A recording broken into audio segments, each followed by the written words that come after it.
Olá, eu sou Lisiane Holder, sou fonoaudióloga e psicóloga e hoje a gente vai conversar a respeito de diagnóstico e tratamento de zumbido, hiperacusia e misofonia. Então vamos lá, vou começar falando um pouquinho a respeito do processo diagnóstico e o que fazer na hora que a gente se percebe com alguma dessas condições, tá? Sejam elas quais forem.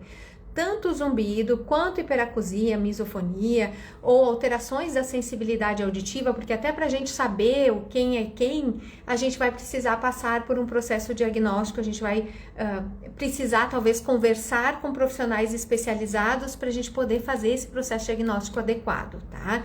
Então, o passo número 1, que talvez muitos de vocês que já acompanham aqui, já conhecem, já ouviram falar muitas vezes, que é a gente procurar um médico otorrinolaringologista. Então vamos lá, percebi que tô com zumbido, esse som tá aqui, tá constante, tá me incomodando, tá contínuo, eu vou procurar um médico otorrinolaringologista. A gente costuma sugerir que se procure um médico otoneurologista. O médico otorrinolaringologista, otoneurologista, é dentro da otorrinolaringologia, aquele profissional que se especializou nas questões de ouvido.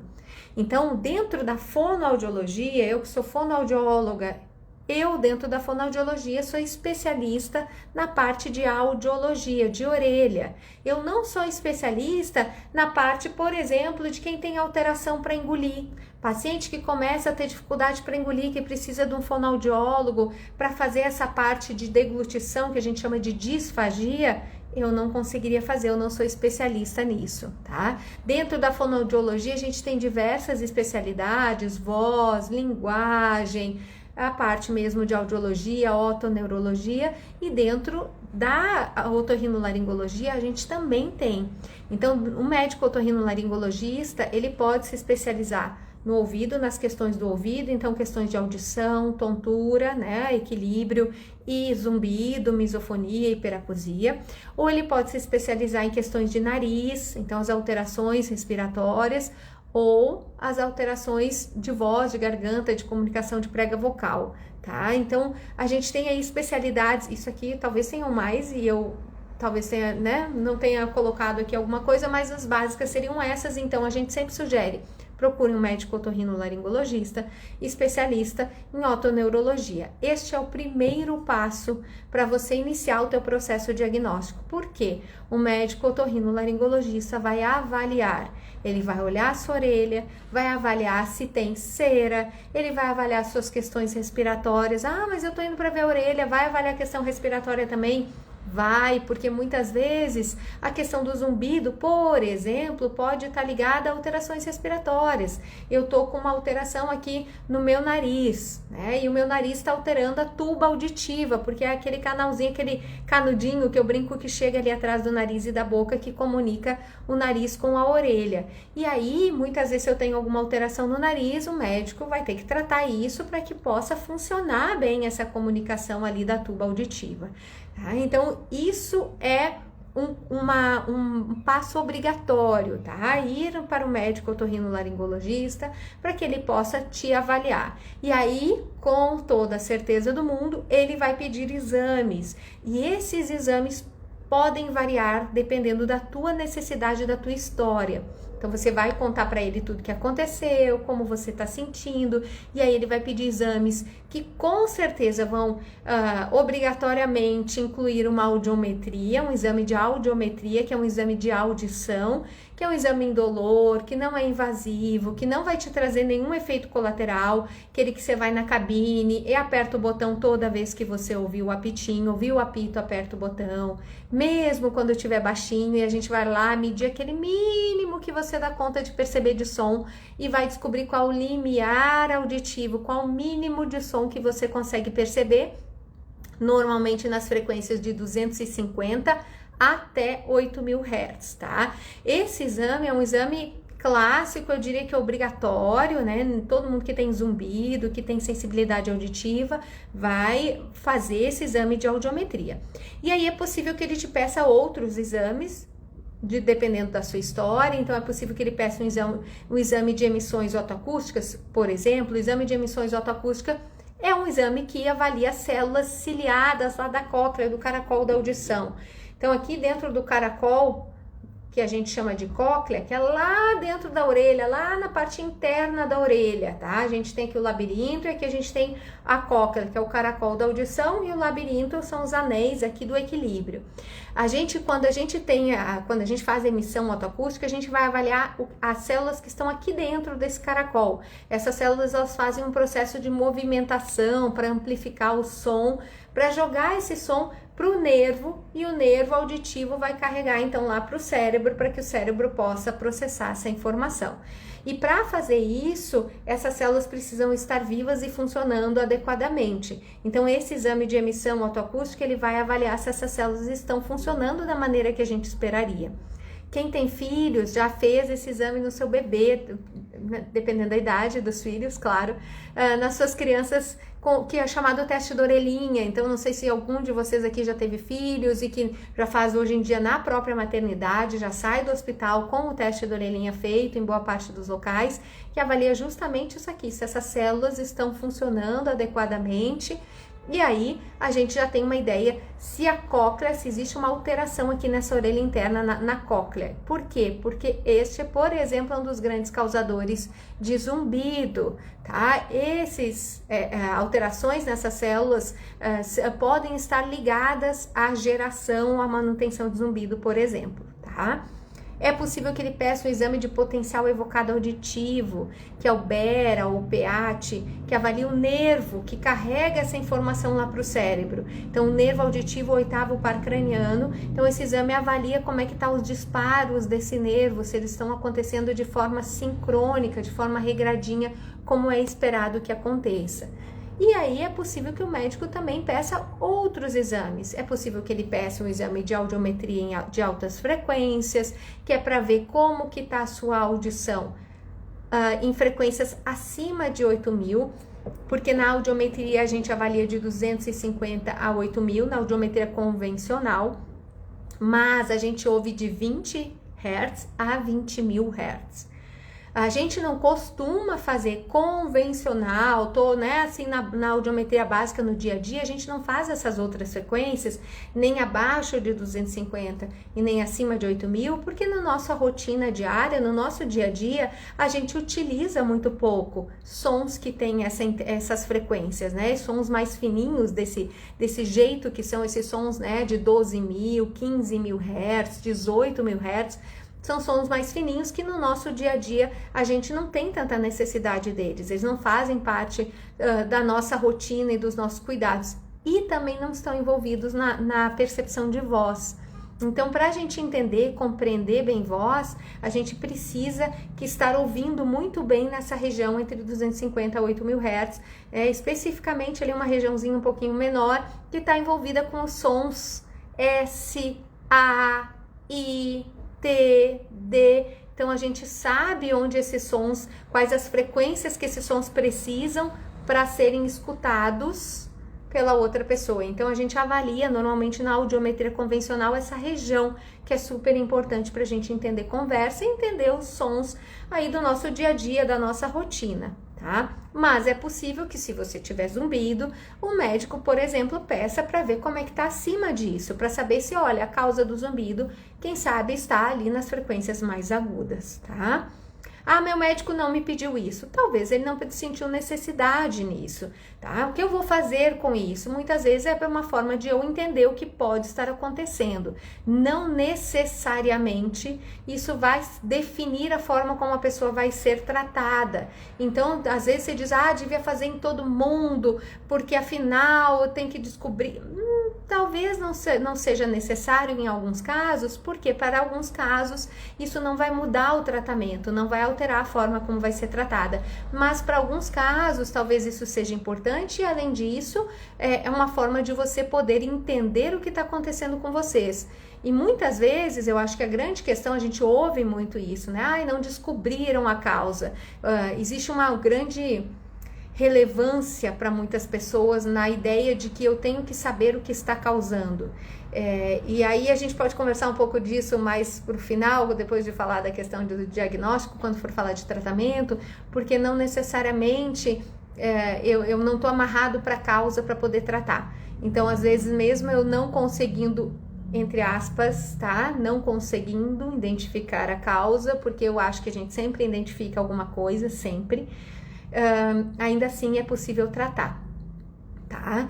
Mas enfim, então tem esses exames que vão ser feitos, né, em todo mundo que tiver tanto zumbido quanto hiperacusia, misofonia, alterações da sensibilidade, né, da tolerância aos sons, quanto nas pessoas que tiverem zumbido. Então, passa pelo otorrino, faz essa avaliação. É possível que ele peça avaliação de nariz, é possível que ele peça uma nasofibroscopia para olhar como está dentro do nariz. Ah, mas eu tô aqui por causa da orelha. Se ele desconfiar que pode ter alguma coisa relacionada do nariz com a causa, né, causando ali as questões que você tá sentindo, ele talvez peça isso, tá? Vai olhar sua garganta para ver como é que tá, ele vai fazer toda a investigação geral.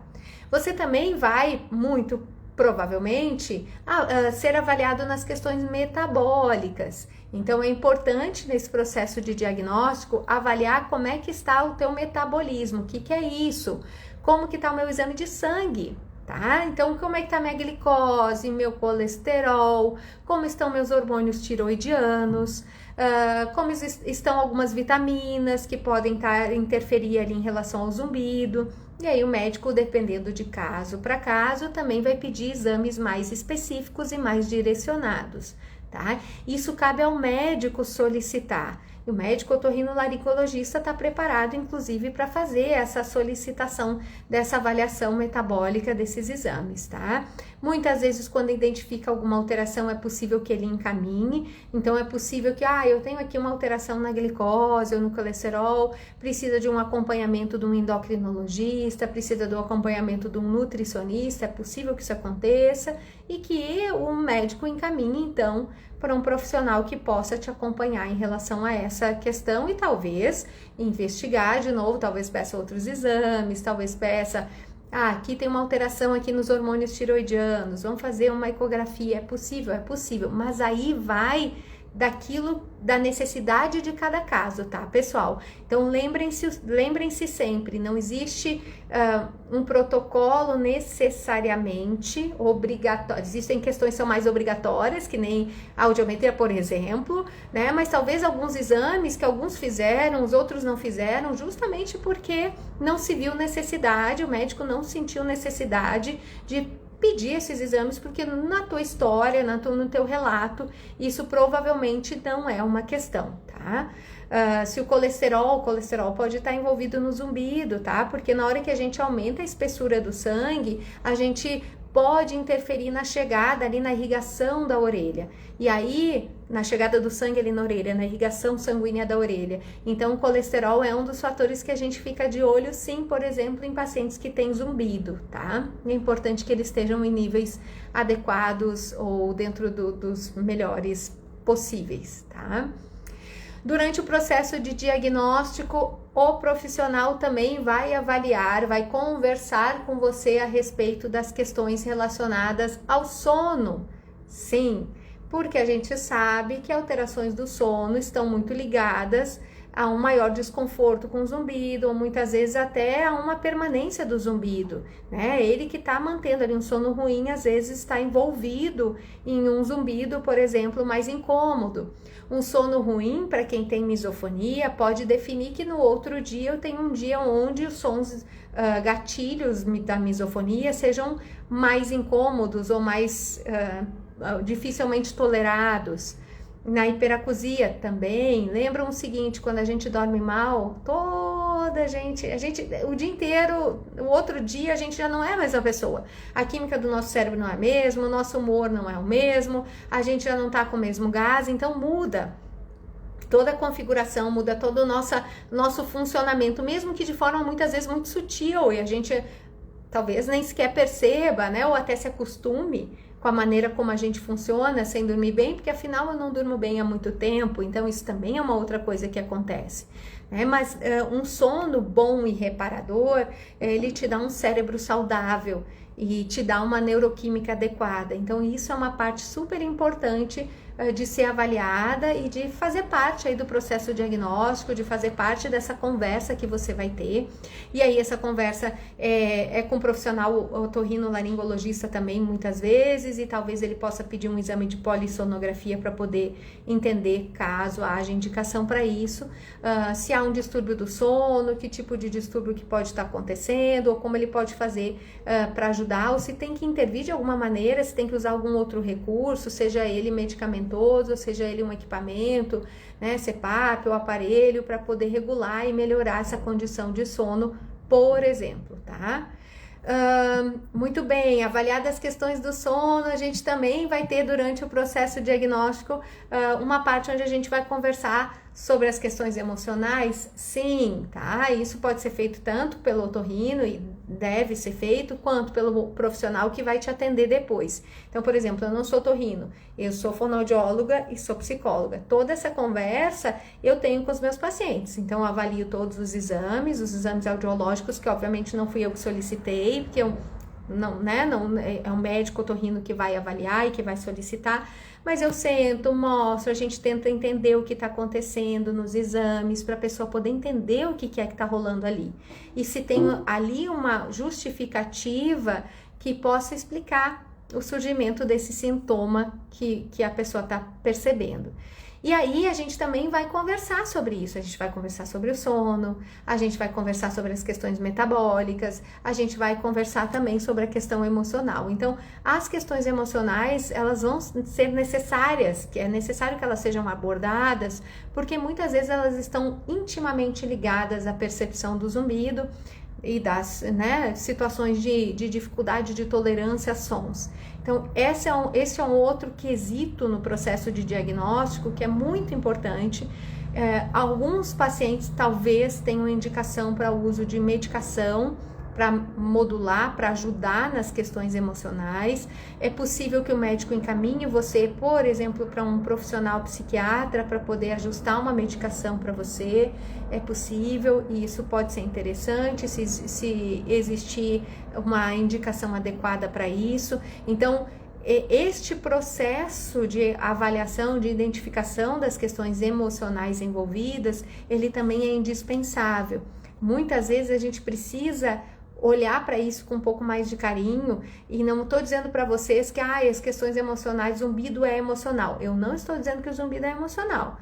O que eu digo é que a parte emocional, o nosso emocional, com toda certeza, tá? Isso não é eu, é a ciência que comprova que tem um impacto em relação ao incômodo, por exemplo, do zumbido, que pode ter um impacto muito relevante no que diz respeito às dificuldades de tolerância a sons. Então, essa parte emocional ela faz parte do processo diagnóstico, da parte de avaliação do paciente quando ele chega com esse tipo de queixa no consultório, tá?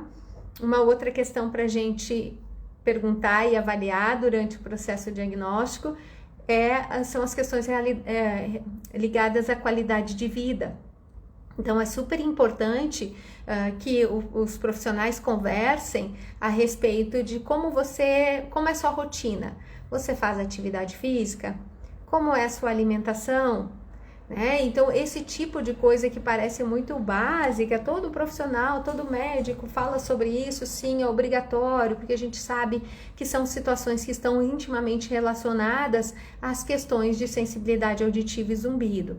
Então, atividade física, a questão de alimentação, como funciona o intestino, a gente sabe que alterações intestinais podem ter relação com esses sintomas, então é super importante avaliar isso também. Eu tenho casos aqui em que alterações no estômago, então pacientes que têm alterações de estômago têm uma piora, por exemplo, do zumbido. Então, quando o estômago está ruim, o zumbido tem uma piora por causa desse eixo. Tá? Ele lembra que a gente também tem um eixo aí intestino-cérebro e a gente tem aí nervos que comunicam essas áreas e que estão intimamente ligadas. A gente tem neurônios e células que comunicam esses órgãos, e o cérebro. Então, a gente precisa avaliar essas questões também, tá?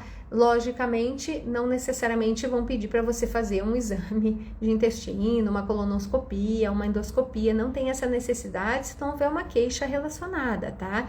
Então, lembrem-se, os exames, volto a dizer, a gente não tem uma bateria de exames que revira o paciente todinho, porque afinal ele chegou com a queixa de zumbido. A gente vai olhar para cada paciente de uma maneira individual, personalizada. Tá? Pode ser que os profissionais solicitem exames de imagem, pode ser que eles peçam sim uma ressonância, uma tomografia, tá? E vai avaliar as questões musculares. Então, nessa parte do diagnóstico, essa é uma etapa super importante de a gente poder verificar se tem algum componente que a gente chama somatosensorial, a parte muscular, que pode ativar ou manter tanto o zumbido quanto as sensibilidades. Então, é uma parte indispensável a gente olhar para as questões musculares, cervical, a região de pescoço, cabeça, essa região aqui da articulação temporomandibular, a musculatura ali da articulação temporomandibular, e a gente poder avaliar se isso pode estar envolvido na manutenção ou no gatilho aí do zumbido ou da alteração de tolerância a sons, tá? Eu acho que em relação ao diagnóstico, talvez a gente já tenha conversado pelo menos sobre quase tudo. E aí a gente vai para a nossa segunda etapa, a gente vai para a questão do tratamento, tá? E aqui eu quero deixar bem claro já desde cara, não existe um tratamento, eu vivo dizendo isso, eu sei, tá? Não existe um tratamento para todos os zumbidos, eu sei que isso é uma frustração, eu vejo quando vocês colocam lá, respostas nos posts que eu coloco, mas fala muito, mas não dá uma solução e tal. Eu não tenho essa solução para todo mundo, a mesma solução, cada caso é avaliado individualmente. E as escolhas de tratamento, as terapêuticas que são desenvolvidas, elas são direcionadas para a necessidade individual de cada um.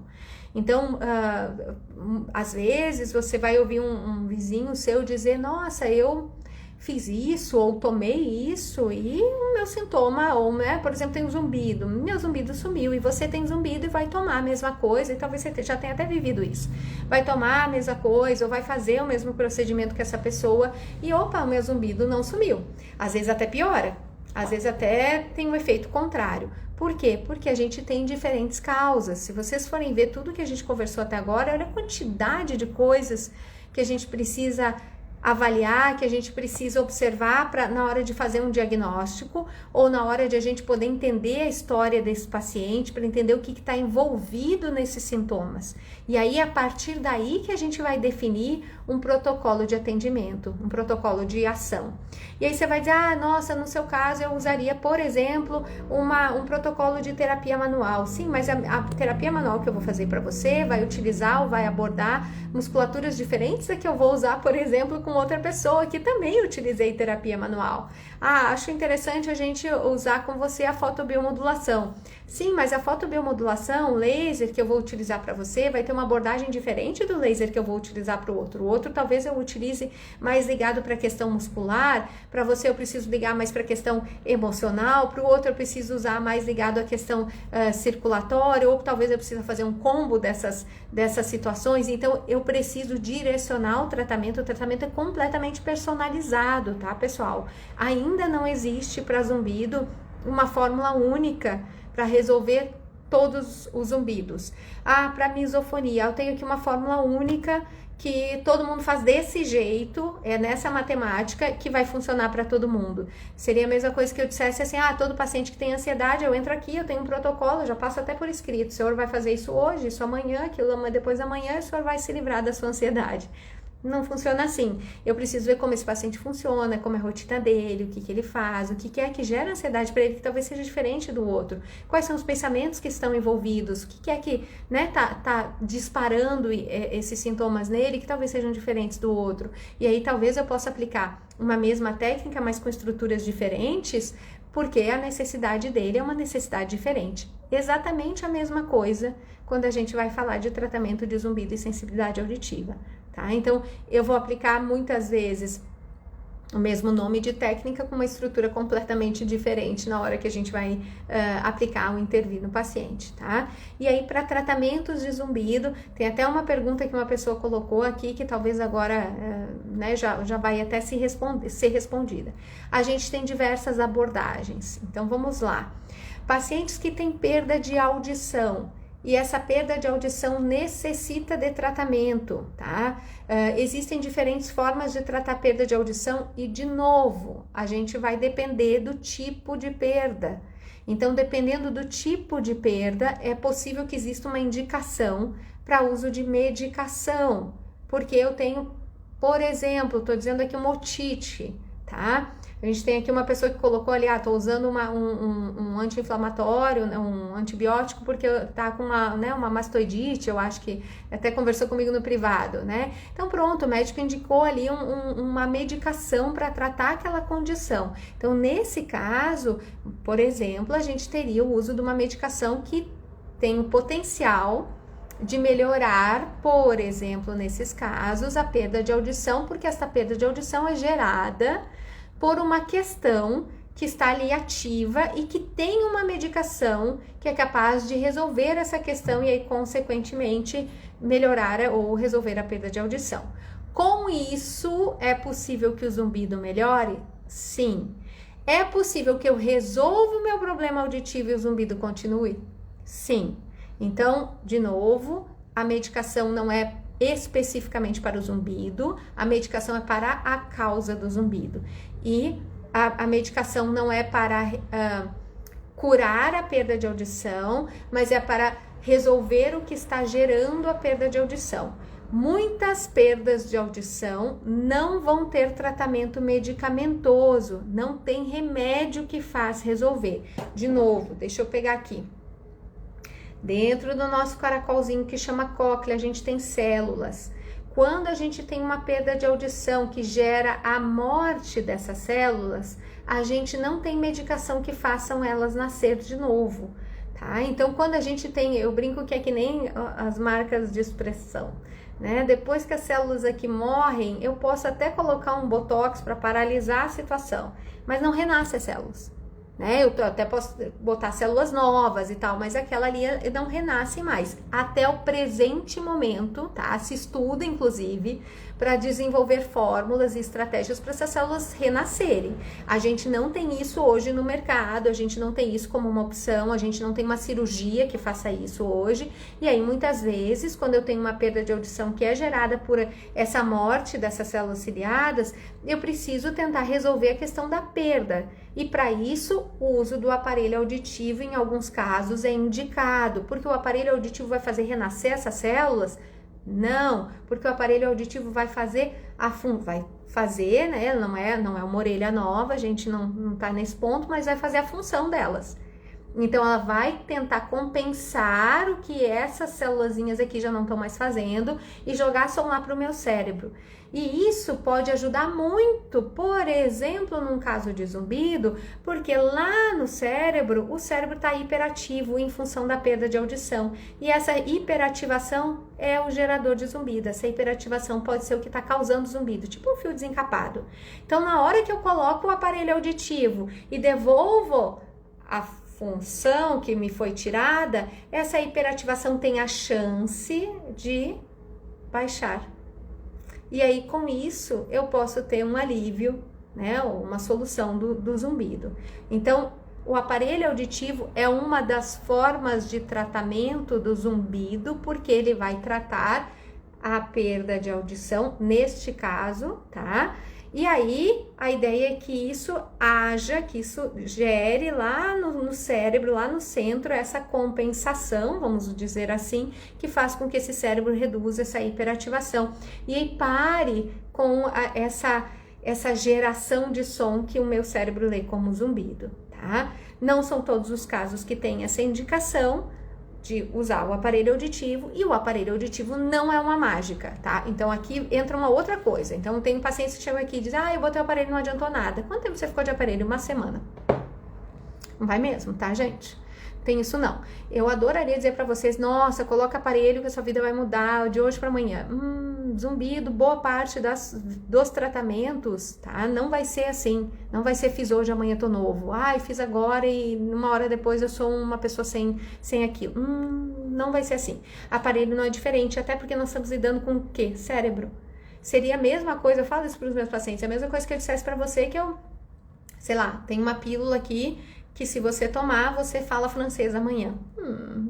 Adoraria, ficaria multimilionária. Essa ideia eu tenho há muitos milhares de anos, até hoje eu não descobri como fazer isso acontecer, porque eu preciso estimular meu cérebro precisa fazer conexões, precisa modificar o funcionamento dele, e então para isso eu preciso estimular ele, eu preciso repetir essa estimulação, preciso ir para aula de francês, morar na França, repetir essa estimulação para que o meu cérebro consiga armazenar essa informação, tá? Então, e o aparelho auditivo, ele tem uma segunda função, que é um gerador de som, que aí a gente pode utilizar para fazer terapia sonora, e aí existem diversas abordagens de terapia sonora, e aí dependendo do profissional que te acompanha, ele vai te indicar uma terapia ou outra, uma estratégia ou outra de terapia sonora, que é o quê? Colocar um som para tratar essa hiperativação aqui do cérebro, para, por meio da neuroplasticidade, dessa mudança que as células conseguem fazer, baixar essa hiperativação do cérebro, tá? Equilibrar essa hiperativação. De novo, não é mágico. Eu não vou colocar o aparelhinho, vou ligar o gerador de som e, ai, nossa, o zumbido foi... galera adoraria, mas não, infelizmente não funciona desse jeito. É cérebro. Então, precisa dessa repetição, dessa continuidade, tá? Então, muitas vezes, o que a gente tem ali, né, no dia a dia é um teste de aparelho auditivo que dura uma semana e tal, e muito provavelmente nesse período você não vai ver diferença no zumbido. Então, quando você for testar um aparelho auditivo, e você tem a perda de audição, por exemplo, observe se esse aparelho está te trazendo melhora na audição, tá? Então, o aparelho auditivo, por exemplo, medicação, no caso de alterações, por exemplo, de perda de audição, que seriam tratadas com medicação, e, de novo, não é para o zumbido, mas para a causa do zumbido. E aparelho auditivo é uma estratégia para aqueles que também teriam indicação para o aparelho auditivo, tá? O gerador de som é uma possibilidade. A gente pode indicar para o paciente terapia sonora, de novo tem várias terapias sonoras, dependendo também da indicação e da necessidade de cada paciente, que não necessariamente vão usar o gerador ou aparelhinho para gerar som. A gente muitas vezes usa outros equipamentos, o próprio celular, a Alexa, enfim, né? Hoje em dia tem tanta tecnologia. Quando eu comecei era no CD, gente, então imagina que desespero. E então, assim, hoje a gente tem muito mais recurso, muito mais facilidade, por exemplo, para fazer uma terapia sonora para algum paciente. É possível que a gente tenha medicações para outras coisas que podem gerar zumbido, sim, mas a gente não tem medicação para o zumbido, que aí seria dizer que eu tenho um tratamento para todos os zumbidos, porque se eu tenho uma medicação para zumbido, ele vale para todo mundo, tá? E infelizmente isso ainda não tem. A gente tem medicação que pode tratar causas do zumbido. Então, por exemplo, eu tenho uma alteração metabólica, ou seja, minha glicose está alta. Então, muitas vezes eu tenho indicação de usar uma medicação para regular essa glicose. Ao regular essa glicose, eu posso ter uma sensação de melhora do meu zumbido, sim, porque ela está intimamente ligada ali à orelha e pode ser causadora de zumbido. Eu vou tomar uma medicação para regular meu colesterol que está super alto e eu tenho indicação para isso, indicação médica dessa medicação. Então, isso muitas vezes ajuda a melhorar o colesterol, melhora a circulação ali da região e aí isso me ajuda, sim. Mas lembrando, a gente tem opções medicamentosas para tratar possíveis causas identificáveis para zumbido. E muitos pacientes não vão ter nenhum medicamento a ser indicado, vão precisar fazer um tratamento, tá? E aí o tratamento entram estratégias, tá? E aí as estratégias vão poder ser gerador de som, terapia sonora, e tempo diário para terapia sonora depende da estratégia de terapia que você está usando, tá, Andréa? Que aí depende. Existem diferentes tipos de terapia sonora, dependendo do tipo de terapia que você faz. Você pode usar 8 horas, 2 horas, aí depende do que você está abordando e do que você está querendo. Se você usa à noite ou de dia. Então, isso varia da necessidade de cada paciente, da indicação que você vai fazer, para que tipo de terapia você vai fazer para cada paciente, tá? Ela pode variar. A gente pode ter como uma forma de tratamento a fisioterapia ou a fonoterapia para a questão muscular, que pode incluir aí o TENS, que é um equipamento que faz uns choquinhos, vamos colocar assim, né? Uma estimulação elétrica ali na região muscular para modificar essa musculatura. A gente pode usar as nossas delicadas, que no meu caso nada delicadas, mãos, né? E a gente faz uma terapia manual, então a gente movimenta ali, a gente mexe na musculatura que está envolvida. A gente pode usar agulhinhas para fazer o agulhamento a seco, a gente pode usar pontos de acupuntura para tratar por meio das agulhinhas. A gente pode fazer auriculoterapia, a colocação das sementinhas, que existem alguns pontos já estudados para tratar zumbido, por exemplo. A gente pode fazer uso da fotobiomodulação. A fotobiomodulação a gente pode modular pela caneta ou pelo cluster, né? Que a gente modula regiões de cérebro, regiões maiores com infravermelho, ou a gente modula, a gente utiliza aqui na orelha, ou a gente utiliza para tratar musculatura em regiões específicas do músculo, dependendo do que a gente quer. Ó, a Rosa disse que usou agulhamento a seco, que pro caso dela foi super bom, tá? Então, assim, tem indicação para muitos casos e pode ser uma boa opção, tá? Que mais que a gente tem de tratamento? Olha que já tô dando aqui um monte de opção de tratamento para quem diz que não tem nada para fazer com isso, viu? Isso, gente, não compra esse negócio, tá? Aliás, não compra essas fórmulas mágicas que vendem aí no Instagram, que diz para você que amanhã você acorda sem zumbido e sem a perda de audição, que eu ainda escuto esse tipo de coisa louca nessa altura da vida. Então, cuidado, porque infelizmente isto não é real, tá? Então, assim, foge desse tipo de coisa. Se eu puder dar uma dica para vocês, clica lá nos 3 pontinhos que ficam ali em cima e denuncia. Eu costumo denunciar como fraude ou propaganda enganosa. Nem aparece mais para mim. Então, eu acabo recebendo quando um paciente manda, ou quando um médico amigo meu manda e diz, ó, o que estão fazendo por aí, né? Porque para mim já nem aparece de tanto que eu denunciei, para ver se esse pessoal para de fazer isso. Essa é uma sacanagem que fazem com quem está sofrendo, tá? O que a gente pode usar de recurso para tratamento aqui, para zumbido, de novo, a gente pode trabalhar as questões ligadas a sono. Às vezes só uma bela, bem feita higiene do sono já ajuda muito um paciente a melhorar o sono e ter uma melhora bem significativa no zumbido. A gente vai insistir muito para esse paciente criar hábitos saudáveis, caso ele não tenha. Então, com certeza, atividade física regular, com certeza, seja ela a melhor indicada ou aquela que o paciente talvez preferir, quem sabe, dependendo de cada caso. A gente sempre vai falar da alimentação, uma alimentação saudável que faça um intestino, um estômago e um cérebro funcionarem bem e ao mesmo tempo que te traga saúde, que te traga um metabolismo bom, tá? A gente sempre vai falar a respeito de questões ligadas ao seu emocional. E aí, em alguns casos, existe inclusive a indicação de se fazer um tratamento, uma terapia.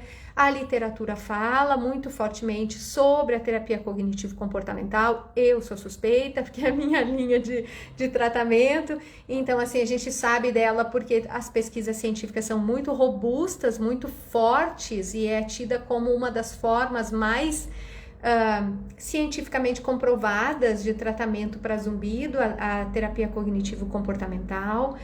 Muitas vezes a gente não trabalha exclusivamente o zumbido, a gente vai trabalhar questões ligadas à ansiedade, à depressão, a sinais que você talvez já tivesse antes e que estão ali interferindo e que estão segurando esse zumbido aí na sua vida.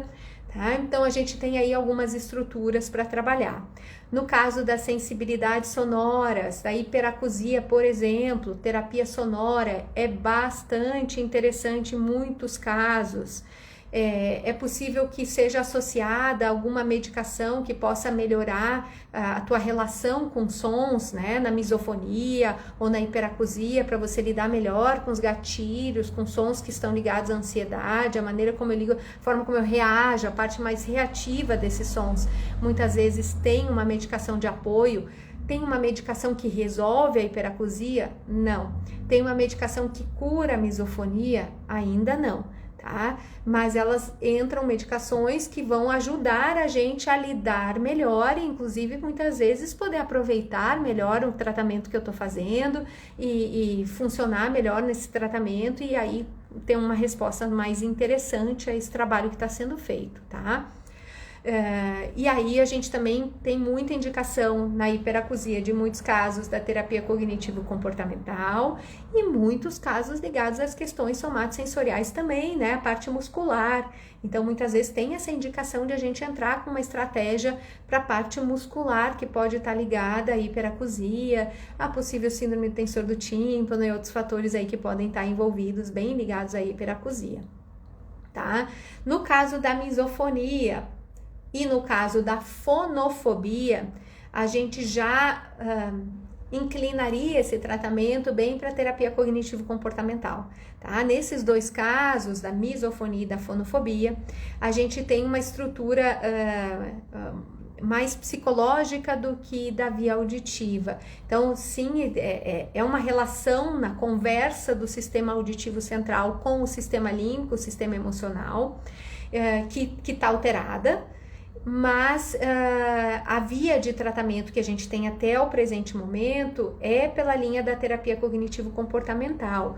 Às vezes a gente usa estratégias de neurofeedback, a gente usa outras estratégias, a própria fotobiomodulação em alguns casos, né? Mas a pegada muitas vezes vai para esse lado de trabalhar o lado da fobia, no caso da fonofobia, que é para o lado da parte psicoterápica, e na misofonia a gente também entra para a parte mais da linha psicoterápica da situação, tá?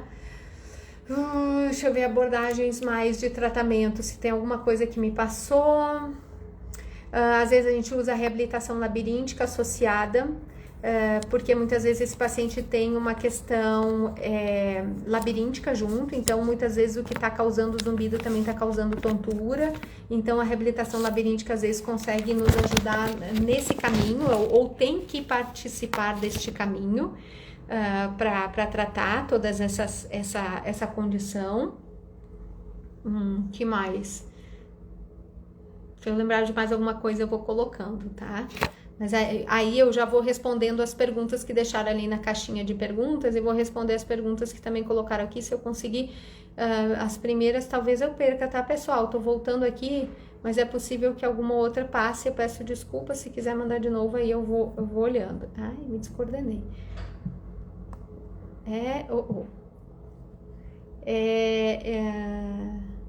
Estão falando aqui das suas condições. Aqui o Jeves colocou da questão dele, o uso de aparelho auditivo. Aqui colocou que o otorrino encaminhou para o neurologista. É possível que o otorrinolaringologista encaminhe para diversos profissionais, isso eu não falei. Então é possível que ele te mande para um endocrinologista, é possível que ele te mande para um neurologista, se ele achar que tem alguns fatores que o neuro precisa investigar.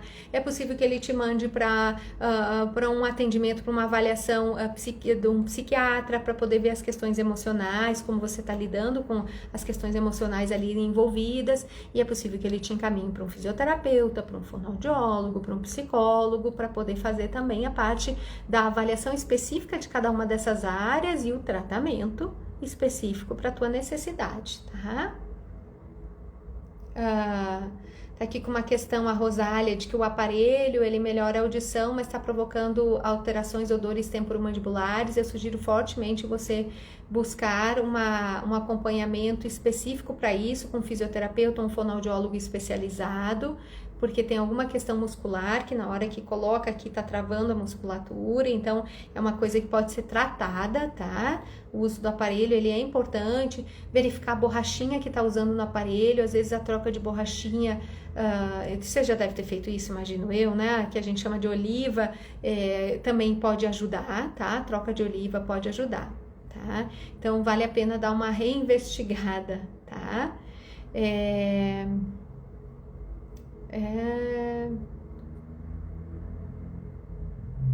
Tá falando aqui da questão da insulina, que precisa readequar a alimentação. Então isso é uma coisa extremamente importante, tá, pessoal? Às vezes a gente quer descarregar toda a solução dos nossos problemas numa medicação, e acredite, eu entendo, tá? Porque eu também gostaria de resolver todas as minhas questões numa medicação, eu não gostaria nem de ter que fazer um cuidado alimentar, né? Essa coisa de a gente, eu adoro uma atividade física, mas ter a obrigatoriedade, de ter o cuidado, ter a rotina, toda essa questão é cansativo. A gente obviamente preferiria, ainda mais no mundo de hoje, na correria de hoje, né? Que a gente tomasse alguma coisa que resolvesse.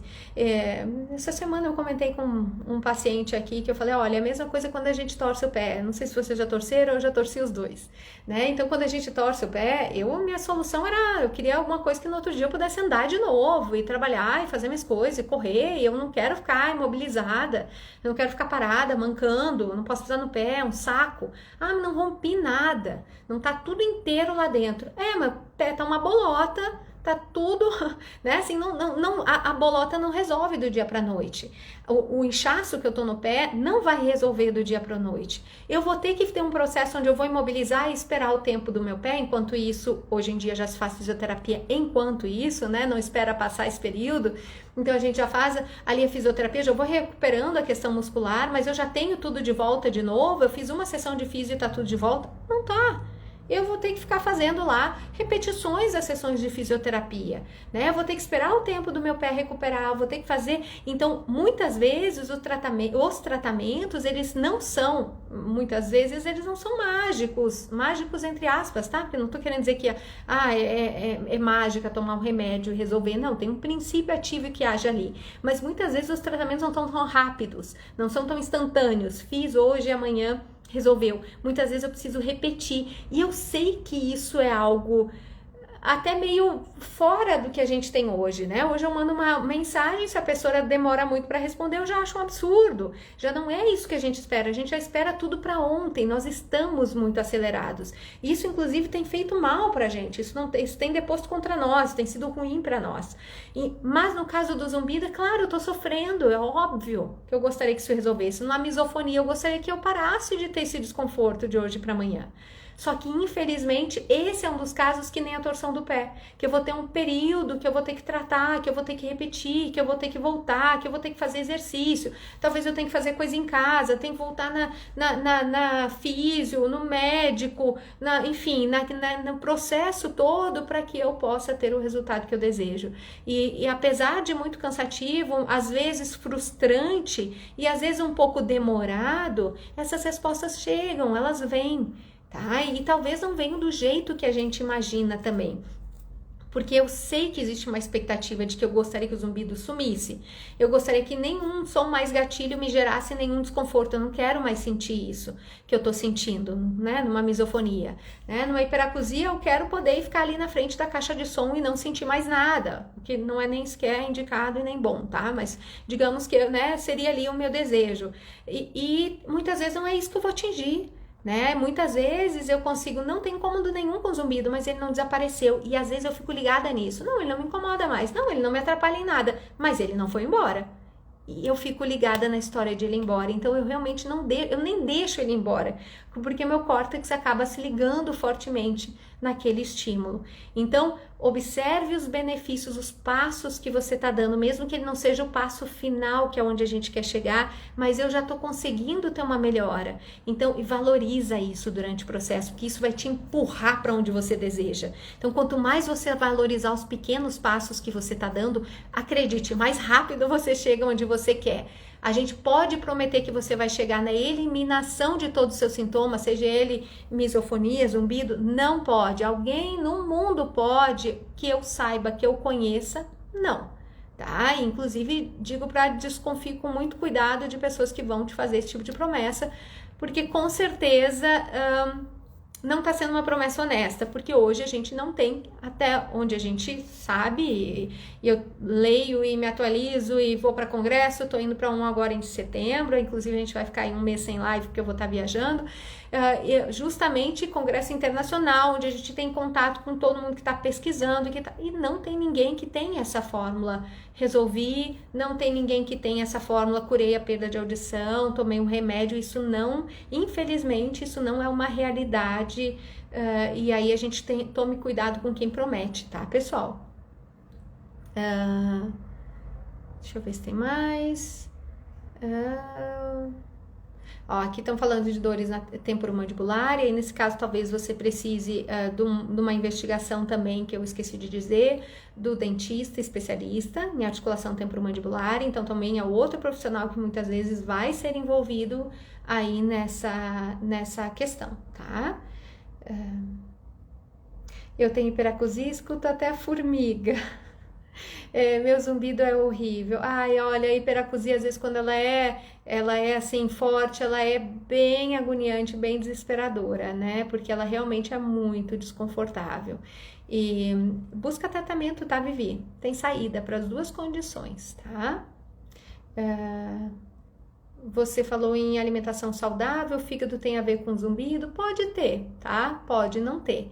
Então, pode ser que se eu tiver uma alteração no fígado tenha a ver, mas não é a grande maioria, tá? Não é a coisa mais comum de a gente observar, não, tá? Mas pode, claro, com certeza. Pessoal aqui que usa, o meu também parece um barulho, estão comentando aqui dos seus zumbidos, gordura no fígado pode ter a ver com zumbido. Lembra o seguinte, gordura no fígado, muito provavelmente você tem um funcionamento ali de metabólico alterado. Então, tendo um funcionamento metabólico alterado, pode, tá? Pode. Eu posso te dizer que é isso? Não. O que você vai fazer? Com toda a certeza do mundo, resolver essa questão dessa gordura no fígado, até porque, independente de zumbido, ela é um risco para a sua saúde. E aí, muito provavelmente, a gente já vai ter aí a visão de se ela levou o zumbido, se era isso mesmo ou não, tá? Então, isso é uma das coisas que a gente, quando vai tratar zumbido, também tem que observar, tá? Pessoal, muitas vezes você vai dizer, eu fui aqui nessa profissional e ela me passou 50 coisas, ou ela tá fazendo, muitas vezes a gente vai entrar com abordagens diferentes, porque eu tô enxergando que tem isso, isso e isso. Então, eu vou orientar o paciente quanto ao sono, eu vou orientar o paciente para fazer uma terapia sonora, que eu quero que ele faça em casa, e eu vou colocar ele aqui num tratamento para fotobio, terapia manual, por exemplo. Nossa, esse monte de coisa, sim, que ele tem indicação para essas coisas. Eu não vou esperar uma para ver se faz efeito.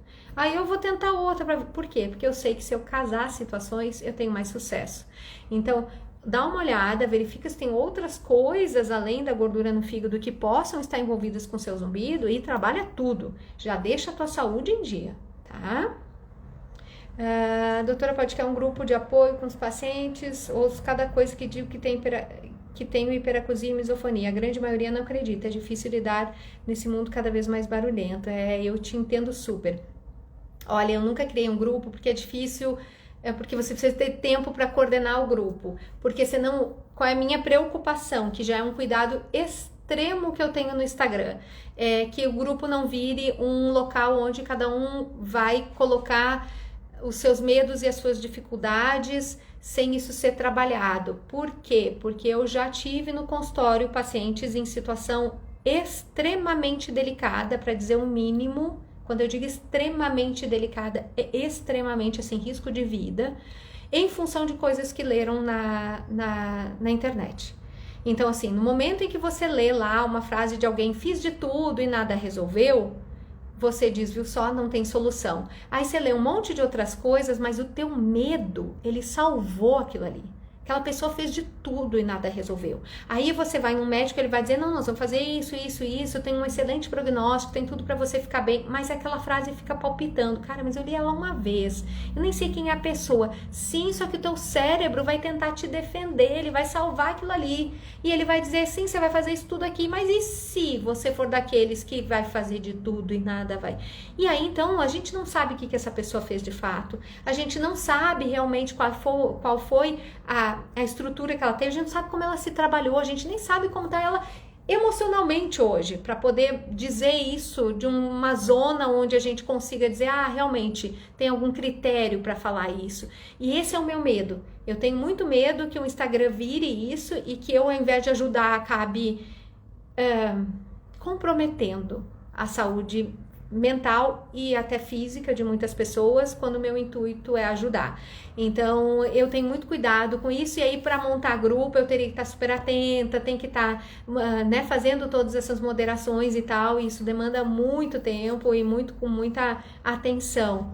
Então, fica bem difícil, assim, para coordenar um grupo, né? Então, mas a gente pode ir pensando aí em outras possibilidades e estratégias, tá? Como é o diagnóstico da hiperacusia? Boa, Eusiane! Desculpa, eu esqueci de contar do diagnóstico da hiperacusia. O diagnóstico da hiperacusia a gente faz até por uma forma, primeiro pelo relato do paciente, a história do paciente já faz a gente desconfiar qual tipo de intolerância a som que ele tem. E a hiperacusia, a gente consegue um exame que chama limiar de desconforto a sons, o LDL, Loudness Discomfort Level.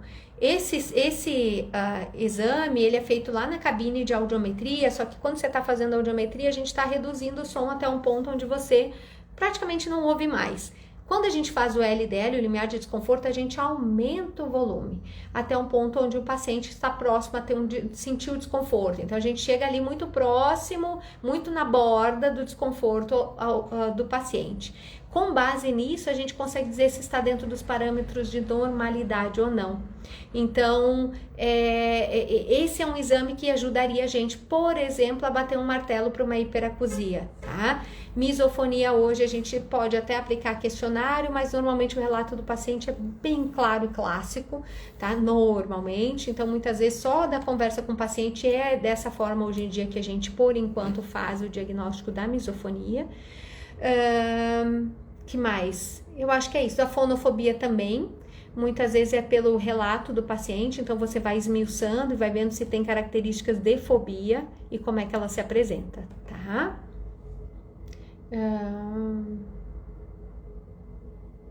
Pronto, muitas pessoas falando aqui do agulhamento a seco, que ajudou muita gente, que agulhamento seco é diferente de acupuntura. Sim, é diferente de acupuntura, tá? A introdução da agulha, a maneira como ele é feito é completamente diferente, tá, pessoal?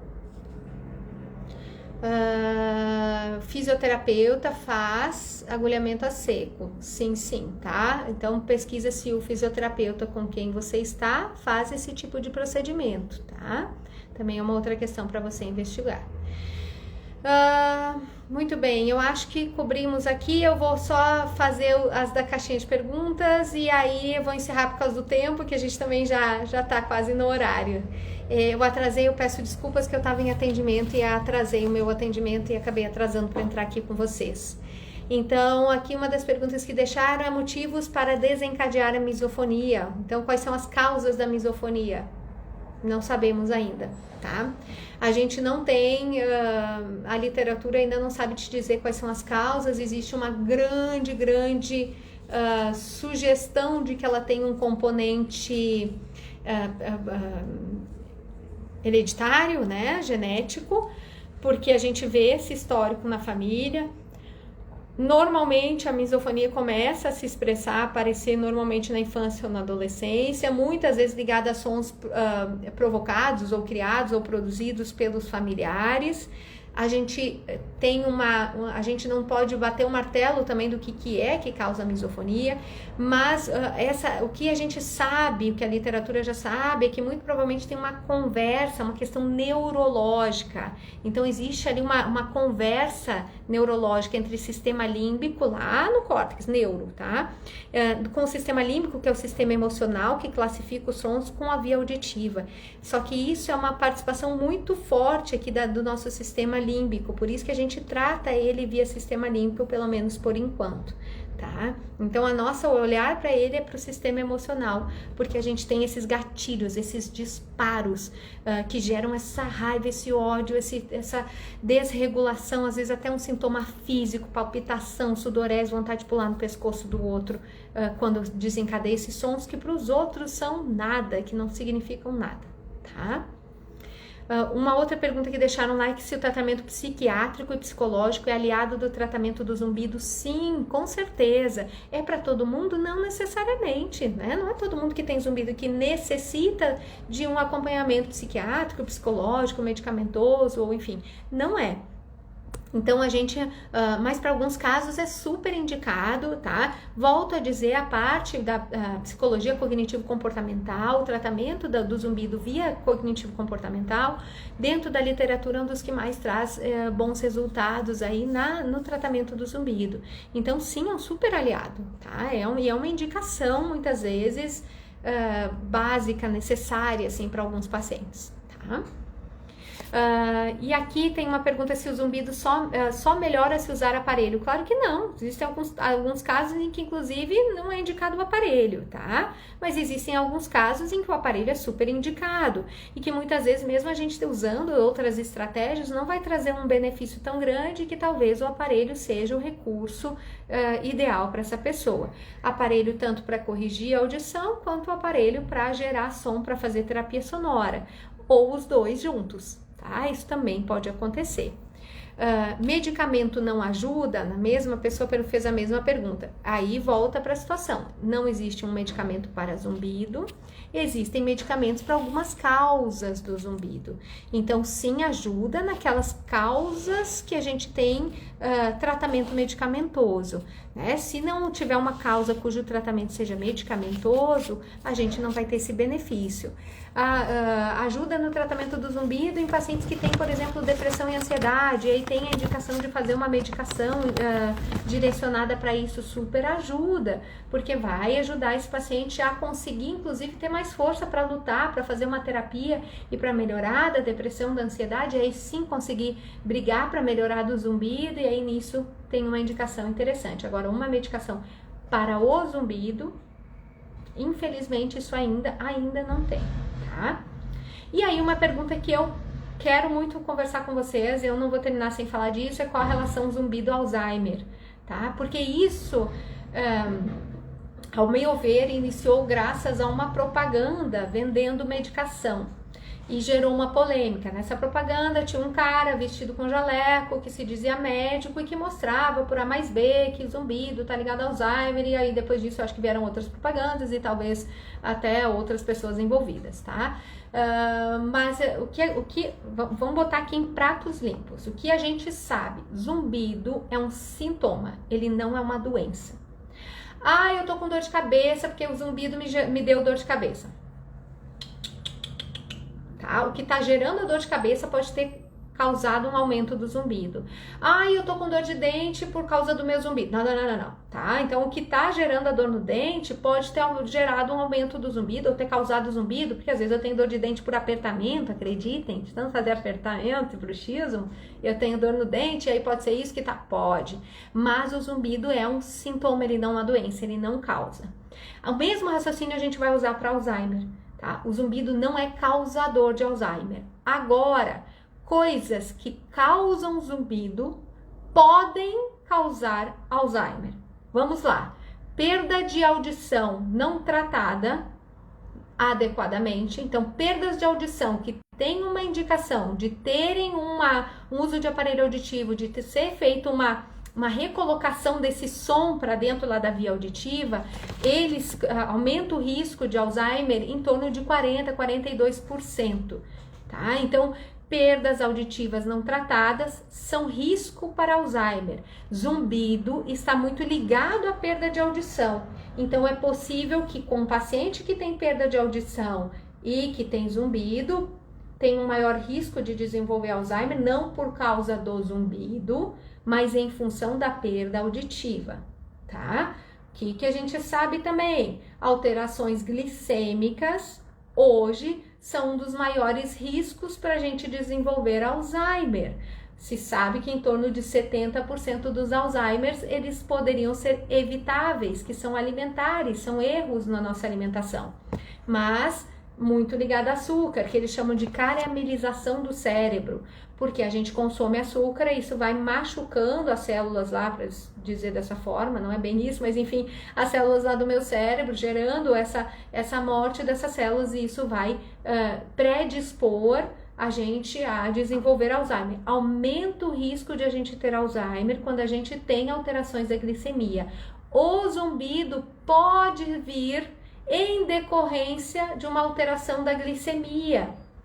Açúcar aumentado no sangue também pode ser um fator causador de zumbido, gerador, manter o teu zumbido. E como ele é um potencial aumentador de risco, não existe isso, aumentador de risco de zumbido, ele também pode ter essa conexão indireta. Agora, é o zumbido que está aumentando o risco de Alzheimer? Não existe estudo que faça essa ligação, tá? Mas o que está causando o zumbido também pode ser um fator de risco para gerar Alzheimer. Ficou claro isso? Porque isso eu acho que é uma coisa tão importante, é uma coisa que eu já queria há muito tempo conversar, porque eu acho que isso é uma das coisas que eu escuto muito aqui no consultório e causa muito medo. Eu entendo, eu também tenho medo, a gente tem medo das questões neurológicas, é lógico, né? Porque isso é assustador e a gente podendo evitar isso realmente tem que fazer de tudo. E pensa o seguinte, se você acha que esse barulhinho na sua orelha tá te levando para o Alzheimer, teu cérebro vai ficar completamente ligado nele. Enquanto você acreditar nisso, saiba que você terá mais dificuldade de se livrar do zumbido. Então vamos ter as claras de que não funciona assim, para você ter a chance de dizer, eu não preciso viver, né, ligada nesse zumbido, eu não preciso, enfim. Então, e você tocar a tua vida, tá? Com passo, sossego e tranquilidade e poder se livrar do zumbido, da hiperacusia e da misofonia, ou pelo menos que eles deixem de ser algo relevante, importante, incômodo na sua rotina, no seu dia a dia, tá? Pessoal, Lari, amor da minha vida, eu lembrei de você hoje, tô com saudade, tá? Você é tão necessária, você é necessária, maravilhosa. Me ajudou demais no acompanhamento, um prazer e uma alegria. Pessoal, eu vou encerrar em função do nosso horário, eu acho até que eu já passei de 1 hora para variar, e se vocês, se vocês tiverem dúvidas ou questões, lembre-se, coloquem aí na caixinha de perguntas. Antes de eu ir para o congresso, eu acredito que a gente ainda vai ter 1 ou 2 lives, então ainda dá para a gente tirar aí algumas dúvidas. Com certeza absoluta, quando eu voltar do congresso, eu vou em setembro e eu volto em outubro do congresso, tá? E aí, com certeza absoluta, eu vou fazer uma live específica para a gente falar das questões, das novidades do congresso, tá? Mas isso é um pouco mais para frente, a gente ainda vai se encontrar antes, só que aí a gente vai ficar um mês sem se ver diretamente assim nas lives. Espero conseguir continuar colocando as postagens e as informações aí para vocês. E se vocês quiserem posts específicos, coloquem que eu já preparo o material para poder fazer as postagens mais inclinadas para as necessidades de vocês, tá bom? Muito obrigada para quem esteve aqui hoje e um grande beijo cheio de carinho, um abraço grande para todos e bom descanso.